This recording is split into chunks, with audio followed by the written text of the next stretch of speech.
Good morning dear student. एक बार पुनः आपका हार्दिक स्वागत है मेरे इस यूट्यूब चैनल डॉक्टर अमर्स बायोलॉजी पे। दोस्तों, अपन ने लास्ट क्लास के अंदर जो the living world part first पढ़ा था, जिसमें अपन ने डिस्कस किया था कि क्या क्या डिफरेंसेस है लिविंग और नॉन लिविंग के बीच में। पार्ट सेकंड के अंदर मैं लेके आया हूँ टॉपिक टैक्सोनॉमी, वर्गीकी क्या है। वर्गीकी जो शब्द है वह एक बहुत ही great scientist AP de Candolle ने दिया था। किसने दिया था? एपी डे कंडोले ने। AP de कंडोले CANDOLE AP de Candolle ने दिया था। ये बहुत इंपॉर्टेंट है, कई बार नीट के अंदर क्वेश्चन पूछा हुआ है कि जो टैक्सोनॉमी जो शब्द है या जो वर्गीकी शब्द है वह किस वैज्ञानिक ने दिया था।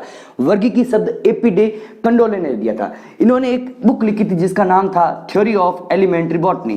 क्या नाम था? Theory of elementary botany. Theory of elementary botany, ये इन्होंने एक बुक लिखी थी। ये भी क्वेश्चन पूछा जा सकता है। क्या कहा मैंने कि जो वर्गीकी जो शब्द है, वर्गीकी या जो टैक्सोनॉमी जो टर्म है, it was given by a great scientist AP de Candolle. He written a book theory of elementary botany. अब दोस्तों समझते हैं कि रियली में वर्गीकी है क्या। देखना, वर्गीकी बेसिकली, वर्गीकी को अपन को पढ़ने से पहले अपन को थोड़ा सा जनरल नॉलेज दूंगा मैं यहाँ पे। बायोडाइवर्सिटी या जैव विविधता का एक थोड़ा सा मैं आपको समझाना चाहता हूँ। हालांकि जैव विविधता अपन आगे पढ़ेंगे। जैव विविधता क्या है? जैव विविधता या जिसको बोलते हैं बायोडाइवर्सिटी, क्या बोला जाता है? बायोडाइवर्सिटी। ये क्या है बायोडाइवर्सिटी? शब्द ही अपना मतलब बता रहा है। जीवों में पाए जाने वाली जो विविधताएं हैं उन्हें अपन लोग क्या बोलेंगे? जैव विविधता बोलेंगे।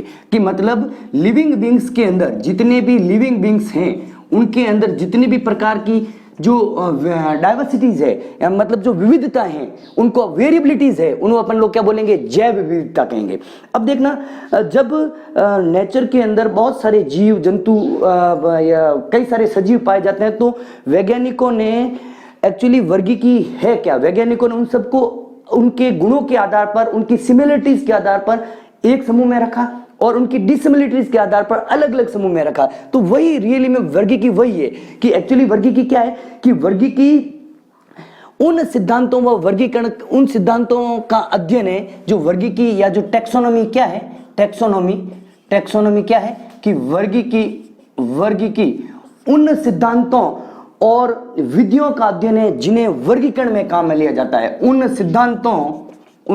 सिद्धांतों व नियमों का अध्ययन है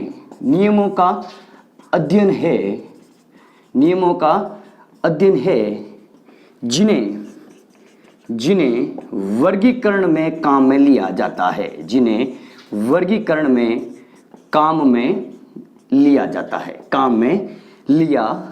है। वर्गीकरण में काम में लिया जाता है। तो दोस्तों क्या है वर्गीकी? कि वर्गीकी उन सिद्धांतों व नियमों का अध्ययन है जिन्हें अपन वर्गीकरण में काम में लेते हैं। वर्गीकरण मतलब जीवों को उनके सिमिलरिटीज और उनके डिसिमिलरिटीज के आधार पर अलग अलग ग्रुप्स के अंदर या एक ही ग्रुप के अंदर रखना जो है वह बेसिकली क्या है? वर्गीकरण है। अब दोस्तों वर्गीकी के अंदर बेसिकली जो वर्गीकी है, वर्गीकी के अंदर 4 चीजों का अध्ययन किया जाता है। वर्गीकी के अंदर कितने चीजों का अध्ययन करते हैं? 4। पहला है आइडेंटिफिकेशन। पहला कौन सा है? आइडेंटिफिकेशन, जिसको बोलते हैं पहचान। दूसरा जो है नोमेनक्लेचर। क्या है? नोमेनक्लेचर, नामकरण। क्या है? नामकरण। और अगर अपन तीसरी बात करें, तीसरी बात है क्लासिफिकेशन, वर्गीकरण। क्या है? वर्गीकरण। और फोर्थ है एफिनिटीज। क्या है? एफिनिटी, मतलब हिंदी में इसको बोलते हैं अपन लोग, एफिनिटीज को बोला जाता है कि आपसी संबंधों का अध्ययन, आपसी संबंध स्थापित करना या आपसी संबंधों का अध्ययन। ध्यान से देखना कि वर्गीकी के अंदर बेसिकली 4 चीजों का अध्ययन किया जाता है। 4 पॉइंट्स अपन स्टडी करते हैं वर्गीकी के अंदर। पहला है पहचान, दूसरा है नामकरण, तीसरा है वर्गीकरण और चौथा है आपसी संबंधों का अध्ययन। अब दोस्तों इसको अपन थोड़ा समझते हैं। सपोज आप एक साइंटिस्ट है और आपको सबसे पहले आप जब कहीं पे भी गए या किसी जगह से आपको किसी नए जीव की खोज हुई, आपके द्वारा एक नए जीव की खोज हुई, तो सबसे पहले आप क्या करोगे? सबसे पहले उस जीव की, चाहे वो पादप हो, चाहे वो जंतु हो, चाहे वो बैक्टीरिया हो, उसकी क्या करोगे? पहचान करोगे। पहचान करने के बाद आप वैज्ञानिक नियमों के तहत उसका क्या रखोगे? नाम दोगे, और यही प्रक्रिया क्या कहलाती है? नामकरण कहलाती है। फिर नाम देने के बाद आप क्या करोगे? आप ये देखोगे कि ये जो पर्टिकुलर जो आपने डिस्कवर किया है न्यू ऑर्गेनिज्म, उसका संबंध किससे है, किस ग्रुप से है, किस फाइलम से है, या किस फैमिली से है, उसको अपन लोग क्या बोलेंगे? उस फैमिली में आप लोग उस प्लांट को या उस जो भी आपने नया ऑर्गेनिज्म खोजा उसको रखोगे। That is called as classification या वर्गीकरण। उसके बाद आप उस जीव का उसी ग्रुप के अन्य जीवों के साथ संबंध स्थापित करोगे, क्या उनका आपस में संबंध है। तो अपन ये एक एक पॉइंट डिस्कस करेंगे। हालांकि आइडेंटिफिकेशन, पहचान में कोई इंपॉर्टेंट ज्यादा है नहीं, नामकरण बहुत इंपॉर्टेंट है। और दोस्तों, नामकरण से बहुत ही क्वेश्चन आते हैं, 101% कई बार क्वेश्चन पूछा गया है और पूछा जाएगा। तो ध्यान से देखना, आज अपन जो टॉपिक रियली में जो अपना टॉपिक है वह है नोमेनक्लेचर। क्या है? नोमेनक्लेचर, नामकरण। क्या है? नामकरण। नामकरण क्या है? नामकरण की अगर अपन डेफिनेशन देखें, वो क्या है कि किसी भी जीव को, किसी भी नए खोजे गए जीव को वैज्ञानिक नियमों के तहत कोई वैज्ञानिक नाम देना क्या कहलाएगा? नामकरण कहलाएगा। मैं रिपीट करता हूं, to assign a scientific name with the help of scientific rule to a newly discovered organism is called as nomenclature। मतलब किसी नए खोजे गए जीव को वैज्ञानिक नियमों के तहत कोई वैज्ञानिक नाम देना जो है वह क्या कहलाता है? नामकरण कहलाता है। वह क्या कहलाता है? नामकरण कहलाता है।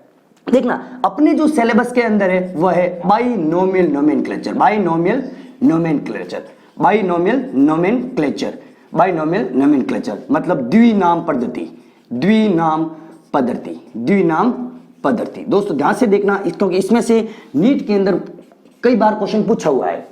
द्विनाम पद्धति जो सबसे पहले दी थी वह दी थी गैस्पार्ड बोहिन ने। सबसे पहले एक्चुअली इसका जो अपन कह सकते हैं कि इसकी जो जानकारी है वह एक ग्रेट साइंटिस्ट गैस्पार्ड बोहिन ने दी थी। किसने दी थी? गैस्पार्ड बोहिन ने दी थी। गैस्पार्ड बोहिन ने इसकी जानकारी दी थी। उन्होंने एक बुक लिखी थी जिसका नाम था पिनेक्स थिएटरी बॉटनिका। क्या नाम था? पिनेक्स, हालांकि अपने काम की नहीं है, थिएटरी बॉटनिका। अपने इतना इसमें डीपे नहीं जाना है, लेकिन अगर अपन ये कहें कि अगर द्विनाम पद्धति को एग्जाम के अंदर आपको आए, सबसे पहले जानकारी तो द्विनाम पद्धति की गैस्पार्ड बोहिन ने दी थी, लेकिन अगर आपको ये पूछे कि द्विनाम पद्धति को देने का जो श्रेय है वह किस वैज्ञानिक को जाता है, तो वह जो वैज्ञानिक था वह था कैरोलस लीनियस। कौन था? Carolus Linnaeus. ये बहुत इंपॉर्टेंट डेटा है कि द्विनाम पद्धति को देने का श्रेय जो है वह किस वैज्ञानिक को जाता है? किसको जाता है? Carolus Linnaeus. इसको अपन लोग फादर ऑफ टैक्सोनॉमी भी कहते हैं। क्या बोलते हैं? Father of taxonomy, father of taxonomy भी कहा जाता है। किसको कहा जाता है? कैरोलस लीनियस को। द्विनाम पद्धति किसने दी थी? कैरोलस लीनियस ने दी थी। इन्होंने दो बुक लिखी थी, स्पीसीज प्लांटेरम, एक बुक का नाम था स्पीसीज प्लांटेरम, एक बुक का क्या नाम था? स्पीसीज प्लांटेरम, और दूसरी बुक का जो नाम था स्पीसीज नेचुरी, स्पीसीज नेचुरी, स्पीसीज नेचुरी। तो दोस्तों मैंने क्या कहा, आज अपन जो अपना मेन जो टॉपिक है दैट इज नामकरण, मतलब किसी नए खोजे गए जीव को वैज्ञानिक पद्धतियों के अनुसार कोई वैज्ञानिक नाम देना। To assign a scientific name with the help of scientific rule to a newly discovered organism is called as nomenclature। अपने जो सिलेबस के अंदर है दैट इज बाइनोमियल नोमेनक्लेचर या द्विनाम पद्धति अपने सिलेबस के अंदर है, जिसके रूल्स क्या है वो अपन अभी पढ़ेंगे। एक्चुअली द्विनाम पद्धति को सबसे पहले जो देने का जो श्रेय है या उसकी जो जानकारी है, जानकारी जो दी थी वो किसने दी थी? एक ग्रेट साइंटिस्ट से गैस्पार्ड बोहिन ने दी थी। लेकिन रियली में द्विनाम पद्धति जो दी गई वो किसके द्वारा दी गई थी? कैरोलस लीनियस के द्वारा दी गई थी, जिसे अपन लोग फादर ऑफ टैक्सोनॉमी भी कहते हैं। इन्होंने दो बुक लिखी थी, एक का नाम था स्पीसीज प्लांटेरम और दूसरे का नाम था स्पीसीज नेचुरी। तो अब अपन बाइनोमियल नोमेनक्लेचर के एक एक करके इस पॉइंट को समझते हैं। एक एक करके अपन लोग इस द्विनाम पद्धति के क्या क्या रूल्स है, क्या क्या इसके नियम बनाए गए हैं, उसको अपन लोग ध्यान से पढ़ते हैं। तो अपना जो टॉपिक वो क्या है रहेगा? Binomial nomenclature. क्या रहेगा? बाइनोमियल नोमेनक्लेचर, द्विनाम पद्धति, द्विनाम पद्धति। देखना दोस्तों ध्यान से समझते एक एक पॉइंट। इसका जो पहला नियम है वो क्या कहता है? फर्स्ट नियम क्या कहता है कि पर किसी भी जीव के वैज्ञानिक नाम में, ध्यान से सुनना, वैज्ञानिक नाम में दो पद होंगे। कितने पद होंगे? दो नाम, दो पद होंगे। नाम नहीं बोलना है, यहां पे दो पद बोलना है। क्या बोलेंगे? 2 वर्ड्स होंगे। कितने वर्ड्स होंगे? 2 वर्ड्स। प्रत्येक जीव के वैज्ञानिक नाम में दो पद होंगे, 2 वर्ड्स होंगे। जो प्रथम पद होगा, जो प्रथम पद होगा वह होगा वंश का नाम। क्या होगा? वंश का नाम। प्रथम पद क्या होगा? वंश का नाम होगा, जीनस नेम होगा। क्या बोलेंगे अपन लोग? जीनस नेम बोलेंगे। और जो द्वितीय पद होगा, जो सेकंड वर्ड होगा, वह होगा जाति का नाम। क्या होगा? जाति का नाम, स्पीसीज नेम। क्या होगा? Species name. ध्यान से देखना, द्विनाम पद्धति क्या कहती है? उसका पहला नियम क्या है कि प्रत्येक जीव के वैज्ञानिक नाम में वैज्ञानिक नाम में दो पद होंगे। उस दो पद में जो प्रथम पद होगा वह तो होगा वंश का नाम, और जो द्वितीय पद होगा वह क्या होगा? जाति का नाम होगा। उसके बाद अगर अपन बात करें कि दूसरा नियम देखें कि जो वंश के नाम का जो प्रथम लेटर है, वंश के नाम का जो प्रथम अक्षर है, वह हमेशा कैपिटल लिखा जाएगा। क्या लिखा जाएगा? कैपिटल लिखा जाएगा। और जाति के नाम का जो प्रथम अक्षर है वो हमेशा स्मॉल अल्फाबेट से लिखा जाएगा। ध्यान से देखना, अपन ने क्या कहा? पहला कहा कि दो पद होंगे, प्रथम पद वंश का नाम, द्वितीय पद जाति का नाम। जो जीनस का नाम होगा, जीनस के नाम का प्रथम अक्षर हमेशा कैपिटल या बड़ी एबीसीडी से लिखा जाएगा, और जो जाति के नाम का प्रथम अक्षर होगा वो हमेशा छोटी एबीसीडी से लिखा जाएगा।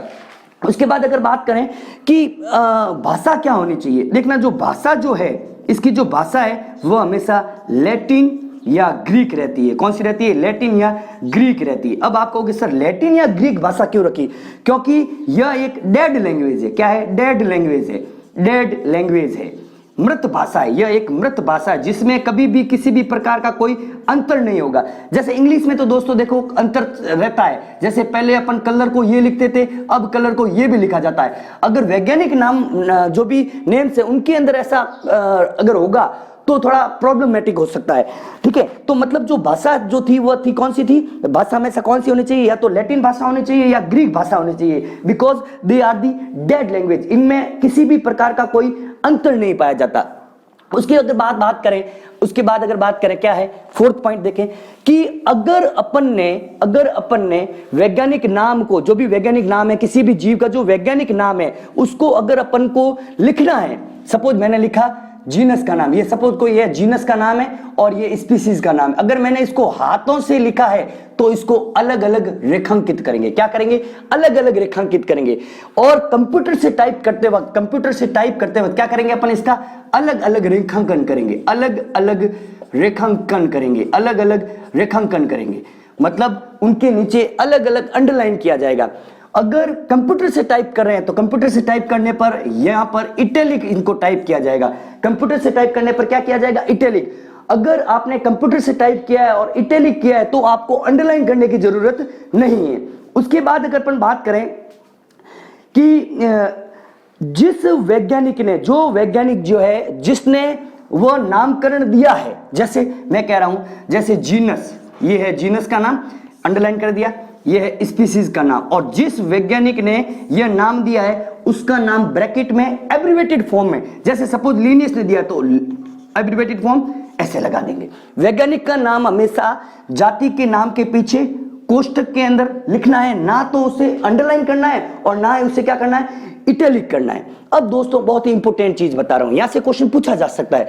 इसी के अंदर द्विनाम पद्धति के अंदर ही मैं बता रहा हूं कि सपोज एक नियम है यहां पर, principle of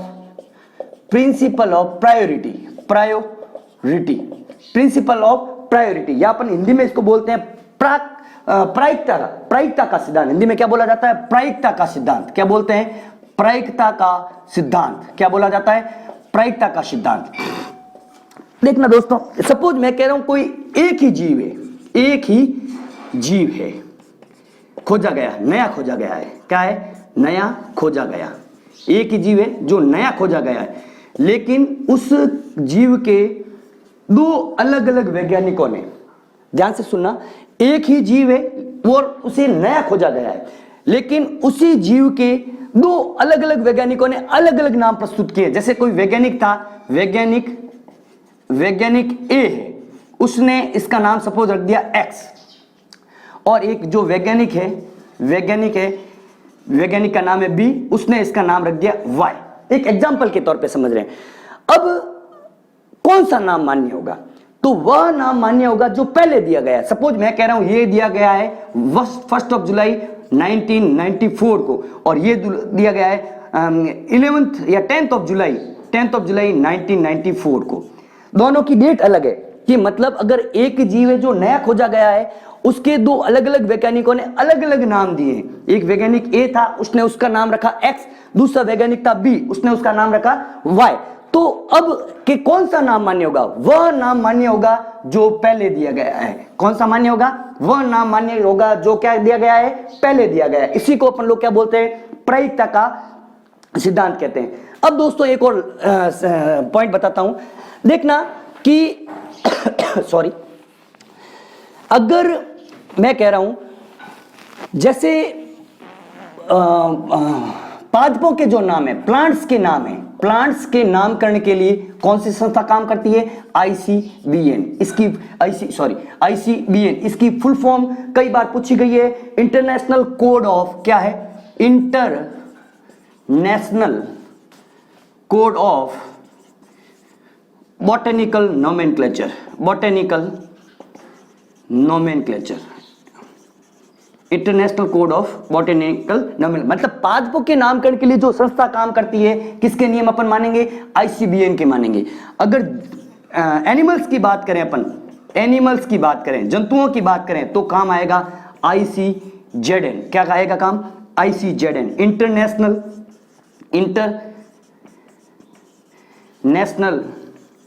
code of zoological nomenclature. International code of zoological nomen, इनकी फुल फॉर्म दोस्तों आप लोग याद रखना, नीट में एक बार क्वेश्चन पूछा गया है, तो आप लोग कुछ वेरी सिंपल है। आई का मतलब इंटरनेशनल, सी का मतलब कोड, ऑफ है बॉटेनिकल नोमेनक्लेचर, और यहाँ पे जूलॉजिकल नोमेनक्लेचर। अब देखना आईसीबीएन और आईसीजेडएन में क्या अंतर है। अगर अपन पादपों के नाम की बात करें, मैं यहाँ पे एक बहुत ही सिंपल सा एक पॉइंट समझाना चाह रहा हूं, जिसको बोलते हैं पुनर्नाम। क्या बोलते हैं? पुनर्नाम। टेटोनॉम्स, थोड़ी देख लेना, स्पेलिंग में भी रॉन्ग हो सकती है। पुनर्नाम अपन देख लेते हैं, स्पेलिंग क्या है? टेटोनॉम्स, NYMS होगा, NYMS बस। टोटोनाम क्या है? देखना दोस्तों, पादपों के नाम में, प्लांट्स के नाम में कभी भी, अगर मैं बात करूं प्लांट्स के नाम में कभी भी genus name is not equal to species name. मतलब पादपों के वैज्ञानिक नाम में वंश का नाम कभी भी जाति के नाम के समान नहीं हो सकता। क्या? लेकिन अगर अपन एनिमल्स की बात करें, जीनस का नेम इक्वल हो सकता है किसके? स्पीसीज नेम के इक्वल हो सकता है। जैसे अगर बात करें नाजा, ये एक स्नेक है, कोबरा स्नेक का वैज्ञानिक नाम है। जूलॉजी के नाम के अंदर, जंतुओं के नाम के अंदर, जूलॉजिकल नेम के अंदर वंश का नाम और जाति का नाम सेम हो सकता है, लेकिन पादपों के अंदर टोटोनॉम्स, पुनर्नाम जो है वह क्या है? मान्य नहीं है। नाजा देख लेते हैं, और अपन देखें मकाका है, कई सारे ऐसे नाम है जंतुओं के वैज्ञानिक नाम जिसके अंदर वंश का नाम और जाति का नाम समान हो सकता है, लेकिन कभी भी पादपों के अंदर वैज्ञानिक नाम के अंदर वंश का नाम और जाति का नाम क्या होगा? समान नहीं होगा। तो दोस्तों आज अपन ने बाइनोमियल नोमेनक्लेचर या द्विनाम पद्धति के जो भी रूल्स है उनका स्टडी किया। हो सके तो प्लीज इनके ऊपर आप, इस वीडियो के ऊपर आप कमेंट्स जरूर करें। कमेंट्स मिलेगा तो मुझे भी अच्छे वीडियो बनाने के लिए मुझे थोड़ा सा एप्रिसिएशन मिलेगा। थैंक यू दोस्तों, थैंक यू वेरी मच, धन्यवाद। पढ़ाई करते रहें, ऑल द बेस्ट।